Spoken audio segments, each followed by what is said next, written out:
Hi, I'm Chrissy Smith. I am a public education advocate here in Indianapolis, Indiana, working mainly on pro Indianapolis public schools, but really all education justice issues. Uh, I was at the State House on Monday, the 17th of March. I had taken the afternoon off and went to the State House in order to support some IPS teachers and advocates.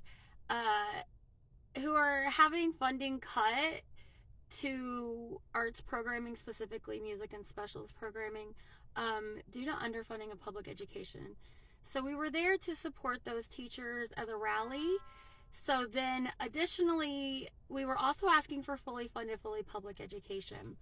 This is a bipartisan issue, in my opinion. For most people, for 90% of Indiana children, they attend a public school. It's not an issue. Anyway, I wasn't there to protest, right? Like, we're not there to protest. We were there, rally, support, and then I was going to be testifying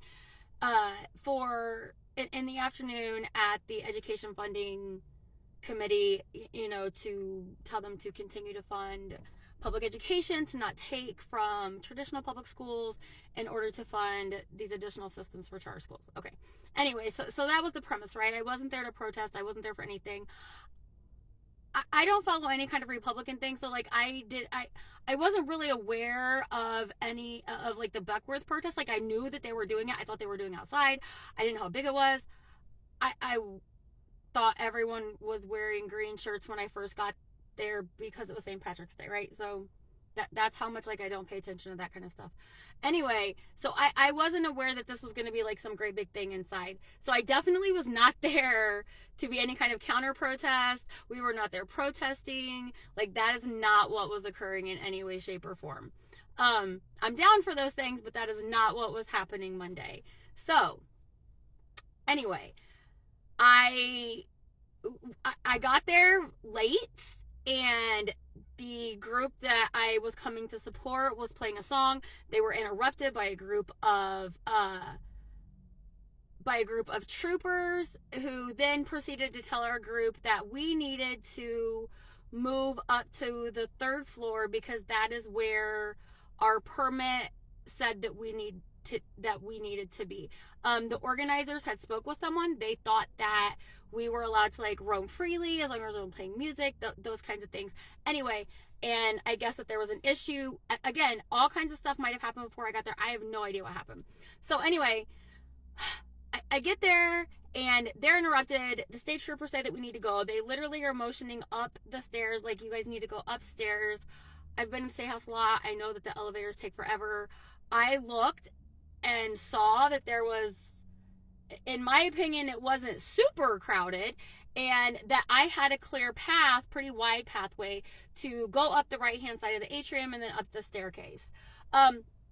There were people on the left-hand side of the staircase I saw, and there were people on the right-hand side of the staircase, but I would have been able to like get over to the railing to get up, right? Because I'm old. I have bad knees. I always use a railing at the State House. I saw somebody fall down the stairs at the State House. I'm not trying to do any of that, right?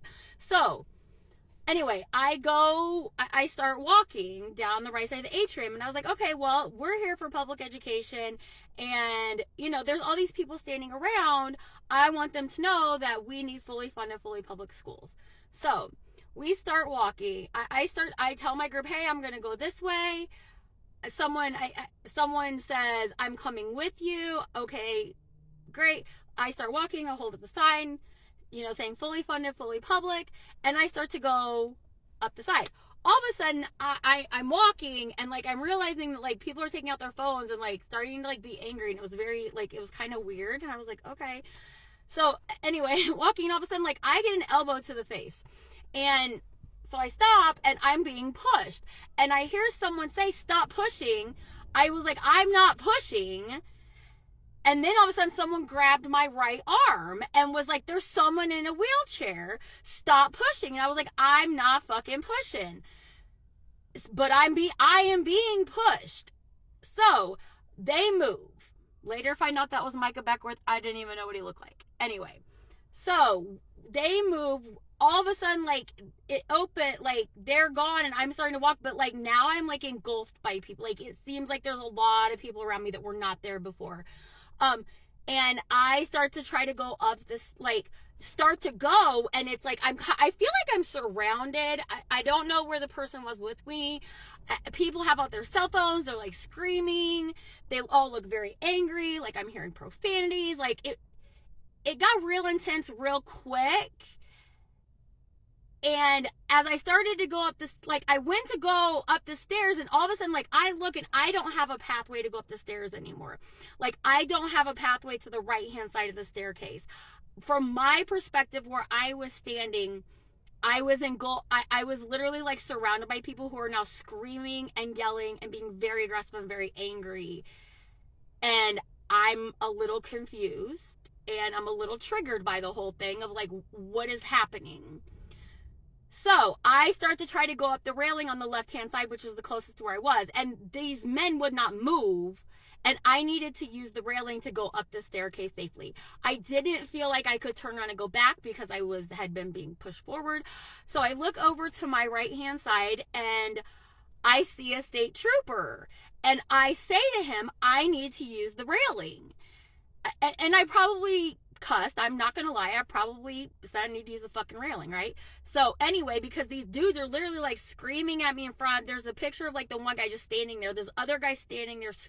Literally just screaming at me. I don't even know what they were saying. So I'm screaming that I need the railing. And I look over and I'm expecting the state trooper to help me or to be like, come over here, help guide me, something. I look over, I say to him that I need help. All of a sudden, I'm getting pulled down by a state trooper. He is grabbing me. I'm on the ground because again, bad knees. I lose my balance and my knee is like, because it's already hurt. I lose my balance. I fall. There's like all kinds of people are around me screaming. And so I just start screaming. Like, I'm screaming the same thing. Like, I needed help. I needed the railing. And all of a sudden I did not hear a cop say anything to me. I heard after I was like going down, like, take her, and then I heard cuff her. I was never told that I was under arrest. As I'm walking out, I'm yelling that I was trying to use the railing. They wouldn't allow the compliance, blah, blah, blah, blah. Like, two people, like, I see them videotaping me. Shout out to them. They followed all the way out to make sure that things were okay, trying to get what I was saying, and then help to get my belongings to my group. And right, so I went from there. So as we're walking out, like, as I'm being basically like taken out of the building, right, like, I'm not resisting, I'm walking with them, but I'm still screaming. I'm asking, like, what did I do? Am I under arrest? Am I being detained? No one would answer me. We finally get outside. I said, am I under arrest? Am I being detained? And one of the officers says, well, you're in cuffs going to the jail. What do you think? Like, right? Like, something snarky like that. Again, I was never told that I was under arrest. I was never asked to move. I was never told I would be arrested. I was nothing. Like, I heard nothing from them of any kind of warning for anything. And I did nothing wrong, right? There's videos, there's pictures, everything. So I wasn't, like, there's all kinds of things that are coming out of this that I'm going to start talking about, because I feel like people don't know these things and our rights are being eroded, right? I only have a minute left. So essentially, I didn't find out until 5:30. This happened at 12:40. I didn't find out until 5:30 at night that I was actually charged with disorderly conduct, the lowest level misdemeanor. I sat in jail for 12 hours and was released for, basically released because the charges were all dropped. They declined to prosecute. So essentially, like, shit went down. I don't even know how, like, this whole thing happened. But I feel like that this is a great time to start talking about how we are losing all kinds of freedoms in America. And as a white woman that has privilege, that is in spaces where I can stand up for people that don't have privilege, that's what I'm doing. And I'm going to start talking about it on the internet. And we're going to focus a lot on things that are happening in Indianapolis and a lot on public education, because those are my passions. But peace to everyone, and thank you all for your support, and thank you to everyone that helped with my family and helped me. I appreciate it.